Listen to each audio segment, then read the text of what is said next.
In this video, I'm breaking down the exact playbook from proteins and carbs to superfoods like broccoli sprouts, fermented foods, and creatine. So you keep your strength, protect your health, and make every pound lost on Ozempic actually count.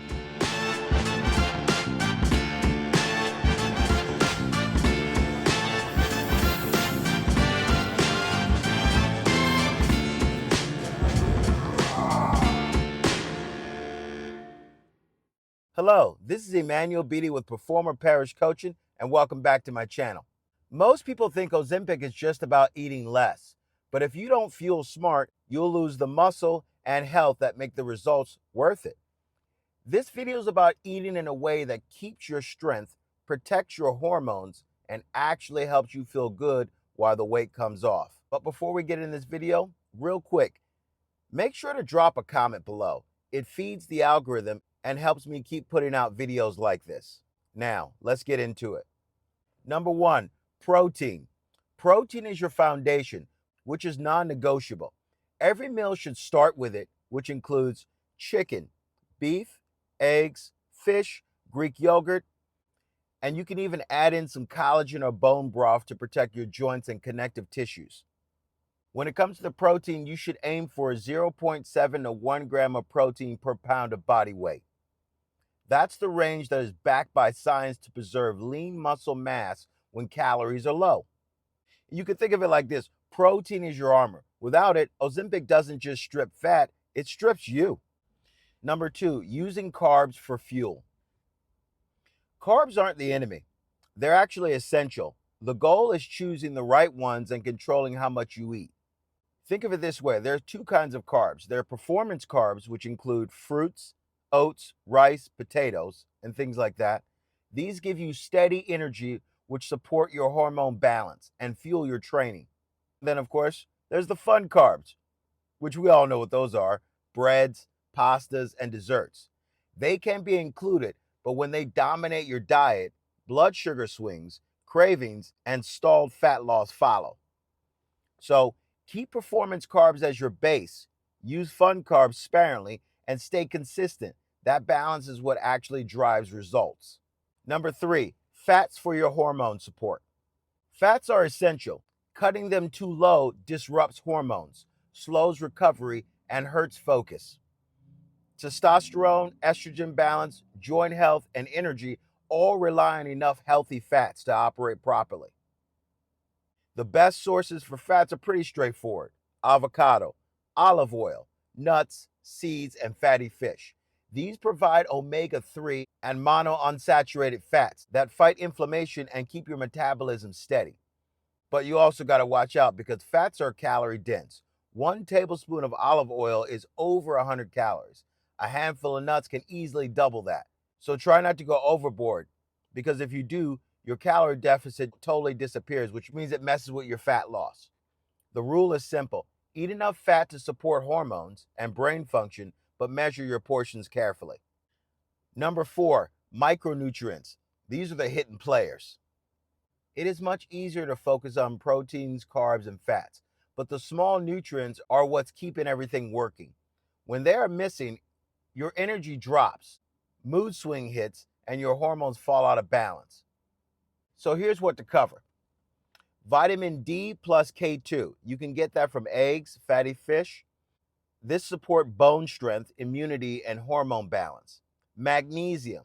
You can get that from leafy green nuts and seeds. It's crucial for muscle recovery, sleep, and stress control. Zinc. You can get that from beef and shellfish. It's good for your testosterone and your immune system. Calcium. You can get that from obviously dairy and green leafy vegetables, especially spinach. This also helps with your bones and your nerves. So the micronutrients aren't just extras, they're the gears that keep your system running smoothly, especially when your calories are low. Number five, superfood. The one superfood I'm going to talk about is broccoli sprouts. Broccoli sprouts are not like regular broccoli. See, with regular broccoli, you have to chop it raw to release a compound called sulforaphane. Most of that is lost once the broccoli is cooked. So with the broccoli sprouts, they're different because you eat them raw and they are already loaded with sulforaphane. That's a nutrient that helps control blood sugar and reduce inflammation. That's why a small serving of sprouts delivers far more power than a plate of cooked broccoli. Now, a quick heads up with this. Sprouts are safe for most people, but if you have a thyroid issue, take certain medications, or just don't tolerate cruciferous vegetables very well, check with your doctor first before doing this. You know I got to cover myself. Number 6, fermented foods. Fermented foods don't just taste strong, they keep your gut strong. And this includes sauerkraut, kimchi, kefir, yogurt. These improve your digestion, balance gut bacteria, and reduce bloating or constipation, which can be an issue on Ozempic. After all, a healthy gut keeps everything else running smoother, especially if you're on Ozempic. Number 7, creatine. Creatine isn't just for bodybuilders, it's one of the most studied supplements ever made.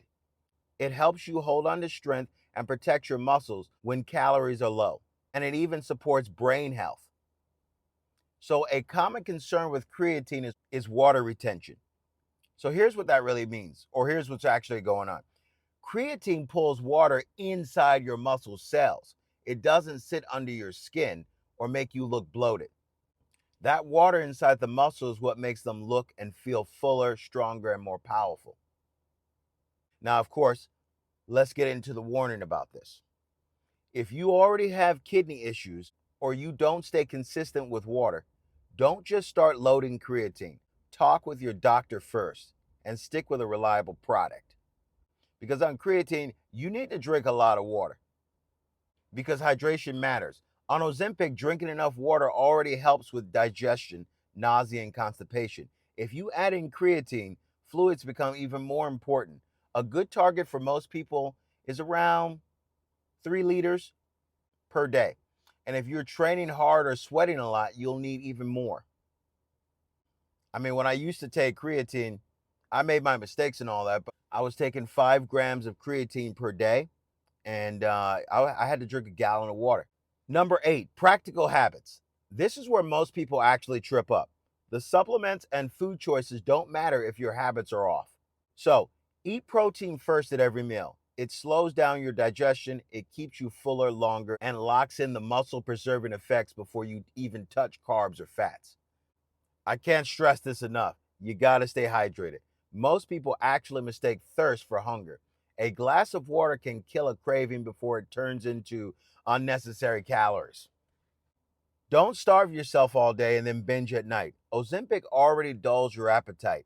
If you skip too many meals, you'll crash and end up overeating later. And we all know how that goes. You try to be good, no, then you just lose your mind. Ah! So, spreading food throughout the day keeps energy and hormones steady. Stick with meals that work. Constantly chasing novelty type foods and things like that usually leads to falling off track. So if you can find 3 to 5 simple go-to meals that hit your protein, carbs, and fats, then just repeat them. I mean, you can play around when you have time, but this is hey, this guarantees it because consistency beats variety when results are the goal. Here's the bottom line. Ozempic lowers your appetite, but nutrition decides if you succeed or you fail on it. Protein protects your muscle, carbs fuel your body, fats keep your hormones alive. The micronutrients keep your engine running. And if you add smart things like broccoli sprouts, fermented foods, and creatine, and back it all up with hydration and solid habits, you've got the edge on this Ozempic journey.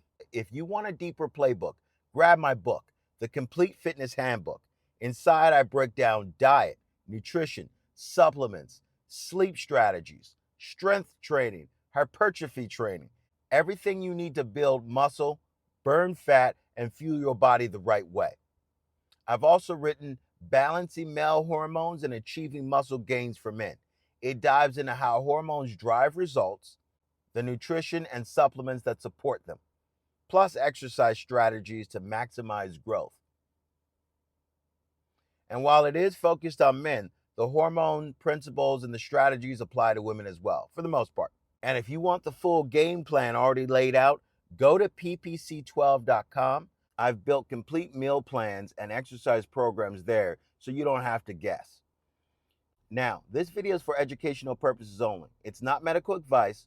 Always talk to your doctor before making changes to your diet, training, or medication. And as always, perform or perish.